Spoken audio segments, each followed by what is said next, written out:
Welcome to our channel. నేను మీ anchor Zakir Hussain. పాడుతా తీయగా singer Pravasthi Keeravani గారిపైన అలానే సునీత గారిపైన కొన్ని హాట్ కామెంట్స్ చేశారు. సో దీని గురించి డిస్కస్ చేద్దాం. ప్రస్తుతం మనతోటి సీనియర్ జర్నలిస్ట్ సిఎస్ రావు గారు ఉన్నారు. వెల్కమ్ చెప్పేద్దాం. Hi sir. హలో. ఇప్పుడు పాడుతా తీయగా ప్రవస్తి ఉన్నారు కదా, సో ఆమె గతంలో కూడా చాలా షోస్లో పాడడం, అట్లానే పాడుతా తీయగలో చిన్నప్పటి నుంచే పాడటం చూసాం మనం, ఇంతకుముందు బాలసుబ్రహ్మణ్యం టైంలో కూడా. అయితే ఇప్పుడు ఎవరైతే ఇప్పుడు వచ్చారో వాళ్ళ మీద కొన్ని కామెంట్స్ అయితే చేశారు. వీటిని అసలు ఎలా చూడొచ్చు? ఇప్పుడు జడ్జిలు మారిపోయారు. అప్పుడేమో జడ్జిగా ప్రధానంగా బాలసుబ్రహ్మణ్యం గారు ఉండేవాళ్ళు. అప్పుడు కూడా కొన్ని రకాల ఆరోపణలు వచ్చాయి. అది సామాజిక ఈక్వేషన్ కోణంలో బాలసుబ్రహ్మణ్యం గారు వ్యవహరించారు అనేది కూడా అప్పుడు ఉంది, ఆరోపణ లేకపోలేదు అప్పుడు కూడా.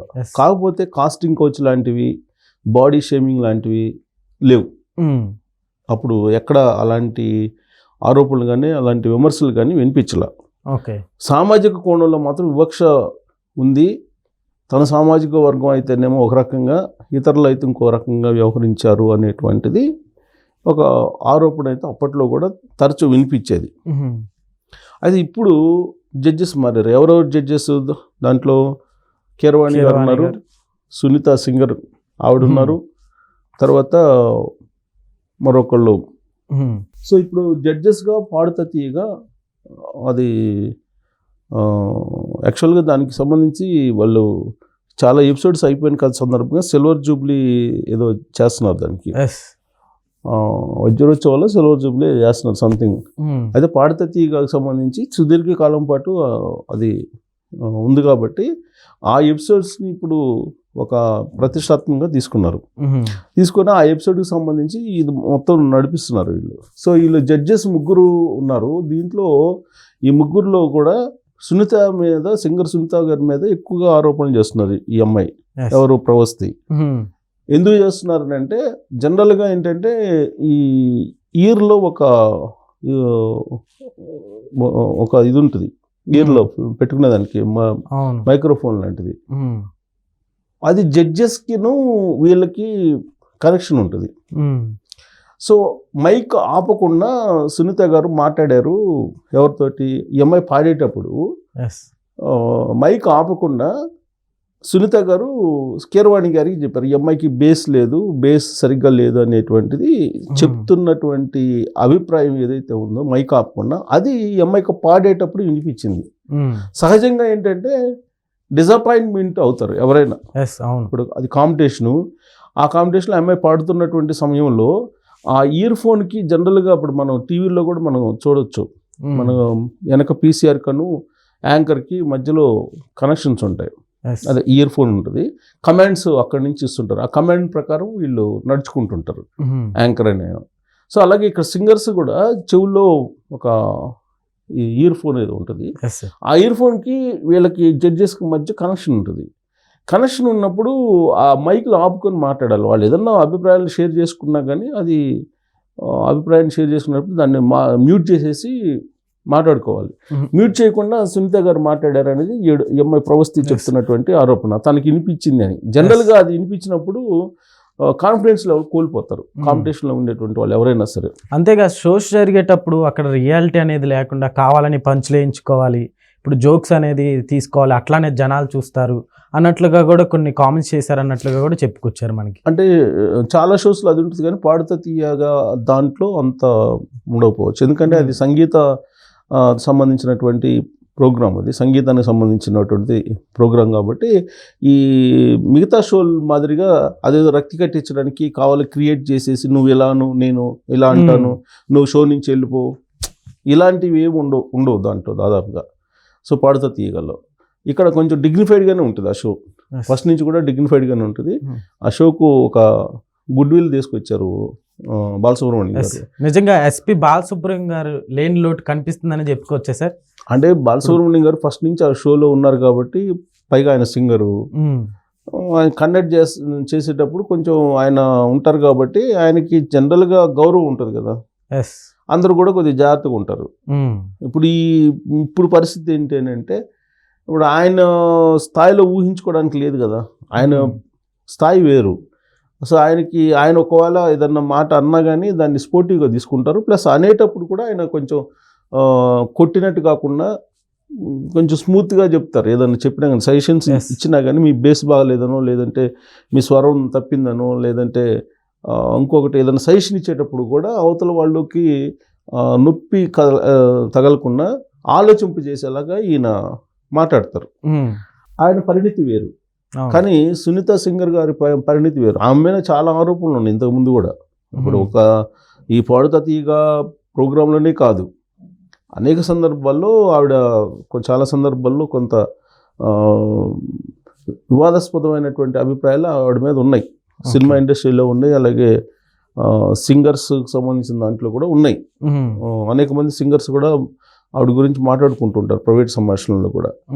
సరే, ఆవిడేదో ఇప్పుడు ఒక కక్ష కట్టి, ఇప్పుడు ఒకళ్ళు నచ్చలేదు అనుకోండి సింగర్, ఇప్పుడు ఒక వ్యక్తి గురించి లేదంటే ఒక మనిషి నచ్చాలని ఏం లేదు. కొంతమంది నచ్చుతారు, కొన్ని వాయిస్లు నచ్చుతాయి. ఇలా సునీత గారికి ఈ అమ్మాయి నచ్చలేదు అనేది ఈ అమ్మాయి అభిప్రాయం, ప్రవస్తి అభిప్రాయం. దానికి తగిన విధంగా అక్కడ పరిణామాలు ఈ అమ్మాయి అనుభవించింది. సో దాంతో ఆ అమ్మాయి వీడియో పెట్టేసి పాడుతా తీయగాలో ఇలాంటి పరిస్థితి. ప్రొడక్షన్ వాళ్ళు ఎంటర్ అవుతున్నారు. ప్రొడక్షన్ వాళ్ళు డ్రెస్ ఇస్తారు. డ్రెస్ ఇచ్చినప్పుడు ఆ డ్రెస్ తోటి వెళ్ళి పాడాలి. ఆ డ్రెస్ ఇచ్చేటప్పుడు మీరు బొడ్డు కిందకి శారీ కట్టుకొని వెళ్ళాలని చెప్పి కండిషన్స్ పెడుతున్నారు. ఎక్స్పోజ్ చేయాలి, ఎక్స్పోజ్ చేసేలాగా వాళ్ళు డైరెక్షన్ ఇస్తున్నారు. అలా కట్టుకోకపోతేనే వాళ్ళు అలౌ చేస్తున్నారు అని చెప్పి. సో ఈ అమ్మాయి కొద్దిగా బొద్దుగా ఉంటుంది ప్రవస్తి. సో ఆ విషయాన్ని కూడా వాళ్ళు ప్రొడక్షన్లో ఉండేటువంటి వాళ్ళు నీకు ఎన్ని డ్రెస్సులు ఇవ్వాలి, నీ బాడీకి ఎన్ని డ్రెస్సులు మార్చాలి అని చెప్పి బాడీ షేవింగ్ చేశారు అనేది కూడా ఆవిడ ఆరోపిస్తున్నారు. ఒకవైపు బాడీ షేవింగ్, ఇంకొక వైపు ఆ అమ్మాయి బేస్ బాగలేదనేటువంటి విషయాన్ని సునీత ఎక్స్ప్రెస్ చేసినప్పుడు కీరవాణి గారితో అమ్మాయి ఉంది, ఆమె స్వయంగా విన్నటువంటి విషయాన్ని ఆ అమ్మాయి చెప్తున్నారు.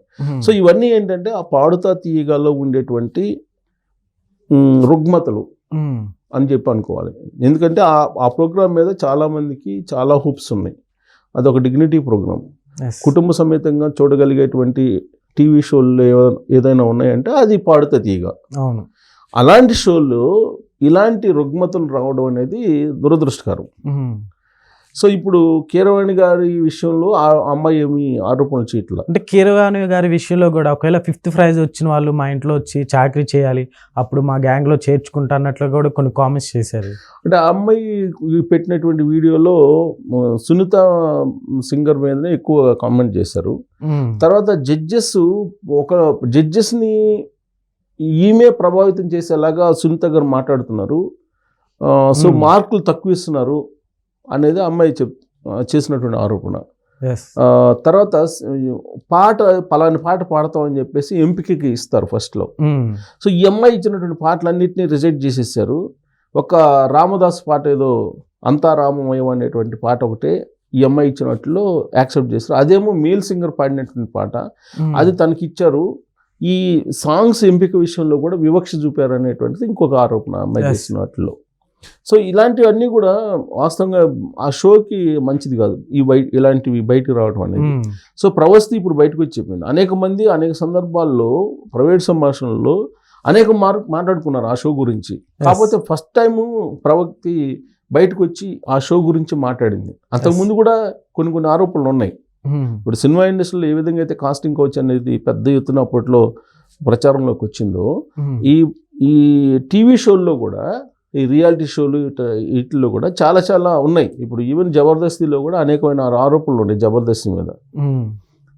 అలాగే ఇప్పుడు మిగతా షోల మీద వచ్చినాయి, అనేక షోల మీద అనేక రకం. ఇప్పుడు బిగ్ బాస్ దాంట్లో కూడా వచ్చినాయి అనేక. బిగ్ బాస్ అయితే అసలు మొత్తం వివాదాలే కదా బిగ్ బాస్ షో. సో అలాగే జబర్దస్త్ షో దాని మీద అసలు కోర్టులకు కూడా వెళ్ళారు. బిగ్ బాస్ షో మీద కోర్టులకు కూడా వెళ్ళారు. ఒక్క విమర్శలు లేనటువంటి షో ఏదన్నా ఉందంటే, కొంచెం కుటుంబ సమేతంగా అందరూ ఆహ్లాదకరంగా కూర్చొని పద్ధతిగా ఉండే షో ఏదన్నా ఉందంటే పాడుతా తీగ. ఇప్పుడు దాంట్లో కూడా ఇప్పుడు బాలసుబ్రహ్మణ్యం గారు పరమపదించిన తర్వాత వచ్చినటువంటి రుగ్మతలు అనుకోవాలి వీటిని. మరి వీటిని ఆ అమ్మాయి ఇప్పుడు బయటకు తీసినటువంటి క్రమంలో వాళ్ళు సర్దిద్దుకుంటే, లేదంటే దానికి వివరణ ఇస్తే, అది నమ్మశక్యంగా ఉంటే, లేదంటే అది నమ్మదగినదిగా ఉంటే ఆ షోకి గతంలో ఉన్నటువంటి క్రెడిబిలిటీ నిలబడుతుంది, లేదంటే ఆ షో మీదనే ఈ ఎఫెక్ట్ పడే అవకాశం ఉంది. జనరల్గా గెలిచినటువంటి వాళ్ళు ఆనందపడతారు, ఓడినటువంటి వాళ్ళు ఖచ్చితంగా కొంత బాధపడతారు. ఇది సహజం ఏ గేమ్లోనైనా. అయితే ఇక్కడ ఓడిపోయినటువంటి వాళ్ళు వివక్ష కారణంగా ఓడిపోయిన అనేటువంటి భావన రావడం అనేది చాలా కాలం తర్వాత ఆ షో మీద రావడం జరిగింది. జనరల్గా ఎవరైనా కాంపిటీషన్లో ఇలాంటి ఆరోపణలు చేస్తూ ఉంటారు, ఇదేం కొత్త కాదు. ఓడిపోయినటువంటి వాళ్ళు రకరకాల కారణాలు చెప్తుంటారు. ఇప్పుడు పొలిటీషియన్లు కూడా ఓడిపోయిన తర్వాత రకరకాల ఈవీఎంలు అటు ఇటు మీద చెప్తుంటారు కదా. అలాగే ఇక్కడ కూడా షోలో ఓడిపోయినటువంటి వాళ్ళు ఏదో ఒక అనుమానాలు లేదంటే ఇలాంటివి అన్నీ అనుమానాలు వ్యక్తపరచడం అనేది సహజం అనేది సీరియస్గా తీసుకోవాల్సిన అవసరం లేదు. కాకపోతే ప్రవక్త వ్యక్తం చేసినటువంటి దానిలో ప్రొడక్షన్ది ఒకటి సీరియస్గా తీసుకోవాల్సిన అంశం.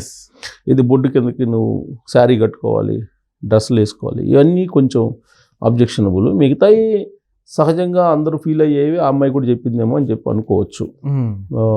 ఇంకోటి ఏంటంటే సునీత సింగర్ గురించి కూడా కొన్ని నెగిటివ్ కామెంట్స్ ఉన్నాయి మార్కెట్లో.